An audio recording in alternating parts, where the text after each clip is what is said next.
Hi and welcome to the Gemhawks YouTube channel. I hope you're having a beautiful day today. For the free wire tutorial, I'd like to share this Clover Heart Pendant design.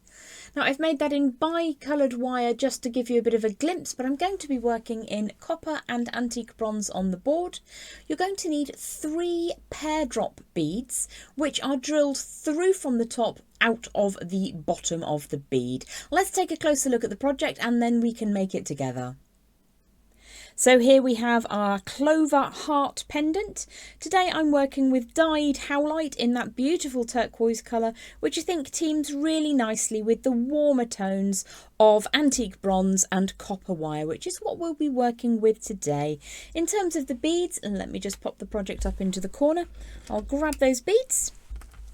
I've got 3 12mm puffy pear drops. You could do this with faceted beads if you prefer. They measure 12mm from the top to the base and the drill hole moves in this orientation. So those are the pieces we're going to be working with. My wires for today, I'm going to be working with 1mm or 18 gauge wire, and I'm also adding in some 0.5mm or 24 gauge wire later. So for the main part of our design, we're going to be creating with this 12-inch length of that 1mm 18 gauge wire. This is round medium copper with an antique bronze colourway. Actually, no, I tell a lie, it is copper colourway. So do make sure that you give that wire a lovely warm through just to ensure it's compliant and ready to work for you. So it's a very, very chilly day here in the United Kingdom and my hands aren't really working. So I can't really expect the wire to. Now the tool I'm going to be using is my 9.5mm wooden mandrel or dowel from Beadalon, but you could use a pen, a marker pen or another tool that you have. Maybe the bail maker pliers would be about the right size. I'm going to start in the very centre of my 12-inch length of wire and just cross those 2 ends over. I'll show you it doesn't really matter if they're identical at this stage, we'll be trimming that up later. And what we're going to do is to make a basic pear shape to begin with. Now the idea behind this is that it's a little bit mindful. Take your time and just keep on trying those beads in position. What we're looking for is for the bead to sit inside carefully. It doesn't need to be completely snug, but it doesn't need to be too big over the top. So you may find that you need to open that out slightly just to ensure that the bead sits easily like so. And then you'll need to close each side slightly to fit. It depends how tapered your pear drop is. Some of them have very, very deep pointy ends and some are a little bit more chubby like these ones. So I'm quite happy with the size and shape I have so far. What I might do just to help me along, just make sure that that's completely symmetrical. I'm going to give that a quick smash with my pliers. This just enables me to move the piece around in my hands without worrying about losing that first little shape. What we need to do now is to just repeat that design. So I'm going to warm the next couple of sections of wire either side, and we're going to start by creating an angle on each of those sticky uppy bits right against the crossover point. So I'm pushing my pliers against it without moving it in any way. I'm going to draw that all the way down to around about the 4 o'clock position on the clock face, and then I'm going to pull that back up again to where I want it to sit, which is kind of up in the air. Now because I'm right-handed, I'm just going to flip that over and do the same thing on the far side. So I'm going to pop those pliers up against the crossover point, bring that all the way down to around 4 o'clock on the clock face, and then I can bring that back up again. The reason that I take both of those wires past where they need to go is you get a slightly sharper bend in that wire. You can obviously at this stage just double check that everything still fits. We're looking for a nice pear drop shape, so let's have a look. That looks perfect to me. So what we're going to do now is to work on bringing the beautiful flowing pear drop shape all the way around to the side. Now at the moment, the wire going off to the left hand side, up in the air like so, is on top of the other one. So what I want to do is to ensure that the tail I'm bringing round now also goes over the top. So let's pop that wire into position around the outside of the mandrel. Allow that to slowly move. Let's bring the tail over the top. I'm looking to have this wire, the existing section, parallel and on the same side as this second wire. So let me just push that down to flat and we'll see how much reshaping I need to do to make that pear drop sit perfectly.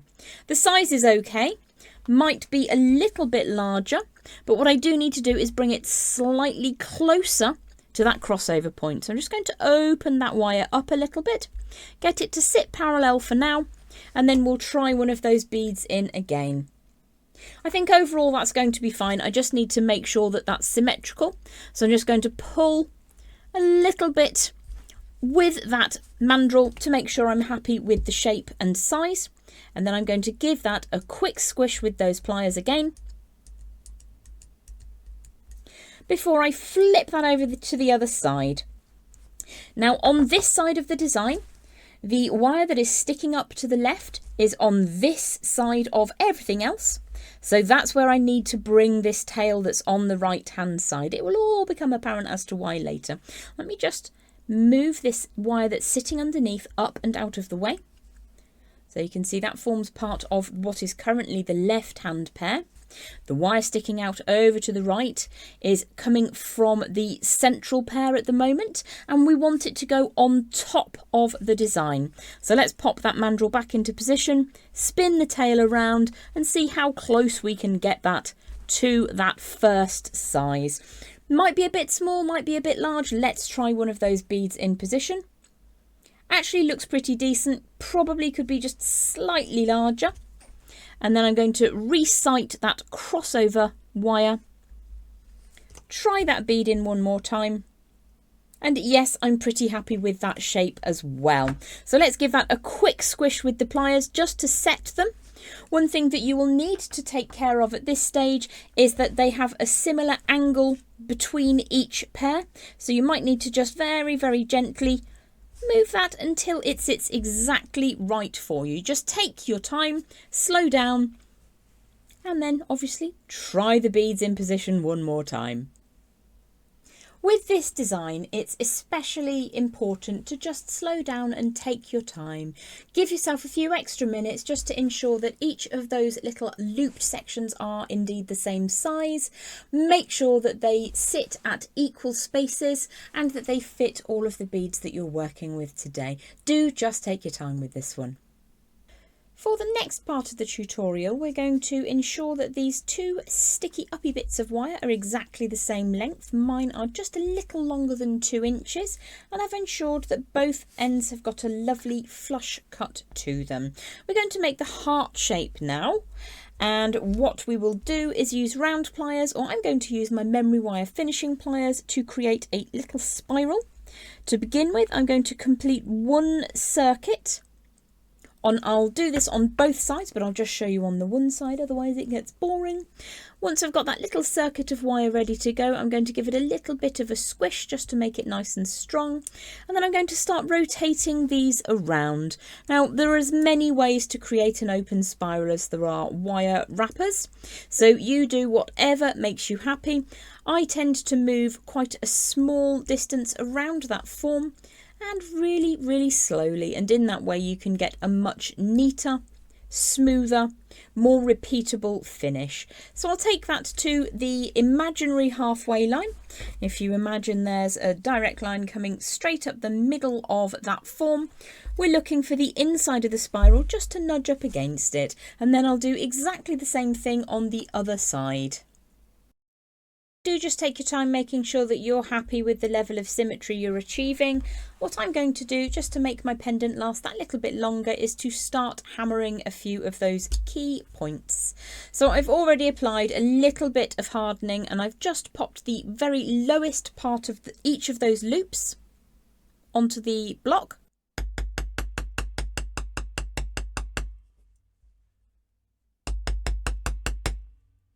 So I'm making sure that I'm not putting any other part of the form on the block whilst I'm hammering, just that lowest section.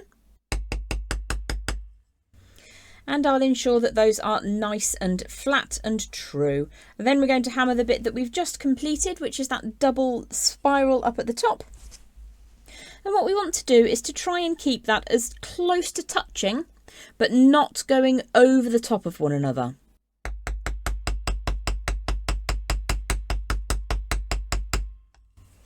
So once you're happy with how everything looks, we can start fitting our beads into the lower part of the frame. Let's clear the board. For each bead, and I'll just show you this one time, we're going to be using a short length. These are little scraps that I have on my desk. This is 0.5mm or 24 gauge wire. It's around about 2 inches in length. And we're going to add each of these individually to the 3 loop shapes that we've created. I'm going to start by allowing 1/2 inch over the end of the frame, and I shall use my pliers to help me get 3 wraps around that frame wire. One of the reasons I do apply some hardening to that frame is because you can kind of move it out of the exact shape that you want it at this stage. So we're laying the wire over the top of our pendant frame and then just circling around 3 times. Now the 0.5mm gauge wire does handle very differently to the 0.4mm gauge that I would normally use, but because it is going to be part of the strength of the pendant, we need to make sure that it's good and strong. So let me flip that over to the far side. What we're going to do is take that tail end all the way down as close as we can to the frame before trimming that teeny tiny end away into the melt pot. And then what we're going to do is ensure that the very tail is tucked inside the frame. Tighten up your coil like so, and then once you're delighted, got to make sure it sits centrally, or rather that the wire sits centrally. The coil of those small wires will be slightly off to one side. Once you're happy, we're going to give it a little bit of a squish, very gently, just to set it in position. And we've slightly changed the shape of that little section of wire down at the bottom, in so much as it will no longer rotate and spin freely. So let's add the bead by adding the chubby end first. Sit that down into position. Now when you come to attach this to the central section, it gets a little bit tight in here. However, what you can do is very softly lift the frame apart, just a matter of a few millimeters, very teeny tiny amount. Bring the tail all the way around the relevant part of the frame. So I've just gone for just above that very first angle change we made. And I'm going to pull that firmly through the loop. Now the first one you do is naturally the easiest because you don't have any other wires in the way. But what you'll need to do is just take your time. If you've got very fine tipped pliers, it certainly helps at this stage. And then you're going to go for 3 little wraps around that frame. So let's tighten that up on the front so that it's nice and neat and tidy. Flip that over to the rear side, and again we'll draw that as close as we can. Let's trim that wire. Always look twice, think really hard before you make that little snip. And then we're going to again very gently open the frame out, just so that we can get in there and tidy up that little coil. Make sure that it's a really neat series of loops. And then once it sits exactly how you want it to, just get in there very softly with a little squish. You'll then repeat on the other side. It is much easier to start in the centre because that's the fiddliest part, and you don't then have the bead hanging around getting on your nerves, and then finish with the coil on the outside. So you would simply find an accessible point for each of these. So you can see I've got an end section that leads to a spiral just here. You could, if you wanted to, make that coil 3 little wraps all the way up here and then scooch it down to the top of the relevant pear. Tidy it up, add your pear drop, and then add the 3 coils at the bottom. And then on the far side, you could even attach it from underneath. Can you see how on the reverse of the pendant you've got an access point? So again, if you slide the wire into position, you can see that the finer gauge wire will be on the same side as the first bead. Wrap 3 times and then scooch it into position. And then you would finish off by wrapping. You will need to ensure, beg pardon, that the wire goes over the front of the design. And then you can finish off by wrapping 3 times at the base. I don't want to show you the same thing 3 times, but that is how you would add each one of those beads. So do take your time, make sure that you're happy. Where I've set each bead, the wire is on the front, the surface of the frame, with it rotating all the way around the back and ending as close to the inside of that frame as possible. I'm now going to show you how you can add a bail to a form, and this can be applied to really any flat artwork that you've created. Maybe you've made a little wire doodle and you don't know what to do with it. I'm going to show you how to use a spiral to add a bail to your project. So I have now around about 4 inches of that 1mm or 18 gauge wire. You could also size this up to 1.25 or 16 gauge wire for a slightly stronger bail, but I'm working with the 18 gauge today. So I'm going to start again by creating an open spiral. Just get that first little circular form almost completed, and then push that into the tail of wire as you move around. And what we're going to do is go for maybe just 2 turns of the wire. Let's have a look, see what that looks like. What we need is sufficient amount of spiraling so that we can connect to both sides of the little heart spiral form. So I think maybe I'll go for another half turn and that will look nice and balanced. So let's take that wire just a little bit further round. Again, you could take time to give this a little bit of a gentle hammering. I've now gone for 1, 2.5 turns. And what I'm going to do next is push that wire up and away from that open spiral. So you've got this little lolly stick shape. Make sure that you're happy with your angles and that it will indeed connect with the rest of that form. So what we would need to do now is just create a very basic wrapped loop, easy as pie. So I'm going to grip just across that central section where we have made that angle change.